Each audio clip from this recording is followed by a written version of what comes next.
I spoke earlier to one of the most vocal advocates of demonetization, a member of the Prime Minister's Economic Advisory Council, Surjit Bhalla. I began by asking him that the government said wiping out unaccounted wealth from the Indian economy was the primary intention of demonetization. However, only 10,700 crores of 500 and 1,000 rupee notes did not come back to the system as against the expected 3 lakh crores. Does this mean that demonetization was a failure? Okay, let's take this. First, your point, which you're stating, was the government's point, and I think it was one of the objectives of the government, or one of the stated objectives, was that 2 to 3 lakh crores of money will not come back into the system. And according to the RBI report, all of it has come back. So if we were to look at only this objective of demonetization, then clearly it was a failure.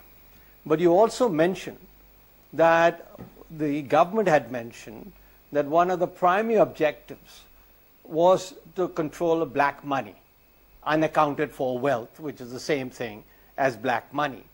Now we also know that tax payments, direct income tax payments that you and I pay, have gone up by an enormous amount post the demonetization. The number of people in the tax net has gone up a lot, and tax revenues in 2017-18, personal income tax revenues went up by about 20%, when the nominal GDP growth on which the tax revenues are based was up by only about 9%. Right. So what you have is tax payments went up by an enormous amount, and that just equivalently we can now take that was a resounding success. All the money coming back into the system was a failure. But you are, Mr. Bhalla, you are saying that as far as bringing the money back into the system and in fact, getting that gain, as it were, of wiping out unaccounted for money, are you conceding that that part of it was in fact a failure? No. All I'm saying, look, let's be very clear. What I am saying is one of the objectives of the government was that 2 to 3 lakh crores of black money will not come back into the system.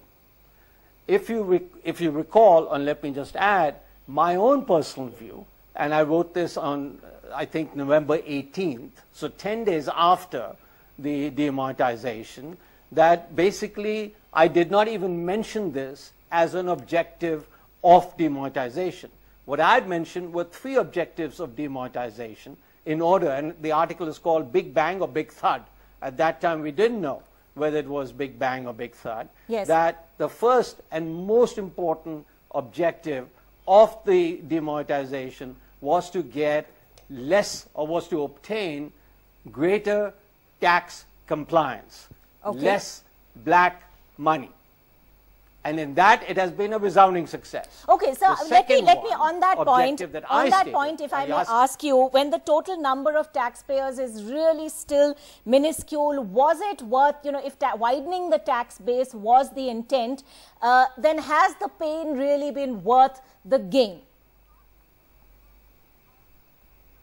Okay, so now let us look at, good question, what has been the cost to the economy of demonetization, and let's weigh it against the benefits to the economy of demonetization. The cost to the economy of demonetization was a decline in GDP of about 0.3 or 0.4%. Absolutely the case. And the hardships to people, unemployment or whatever for 3 months, absolutely the case. The RBI found the value of banknotes in circulation has also increased in the past year by 37.7%.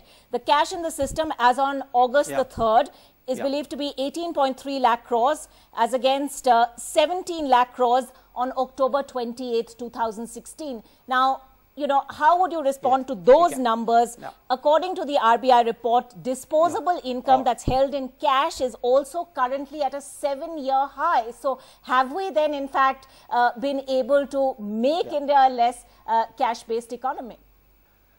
What is the cash in any economy at any point in time? And again, there are numerous articles that people have written, I've written, is called the demand for money.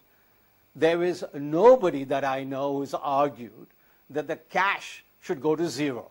You haven't argued? Have you heard any government person argue that? No. So cash cannot go to zero. So what was the problem? The problem was that we had too much cash relative to our GDP. Now, if you now want to take, and this I'll be detailing this in my article on Saturday. If you now look at the cash relevant to GDP, that has come down from the trend line by 15%. So to argue, in other words, at the time of the demonetization, we were holding, or we had cash equivalent to 1.1, 10% more than we should have had. And by should have had, meaning how other countries do. Sri Lanka, Pakistan, etc. We were one of the highest cash to GDP ratio economies in the world.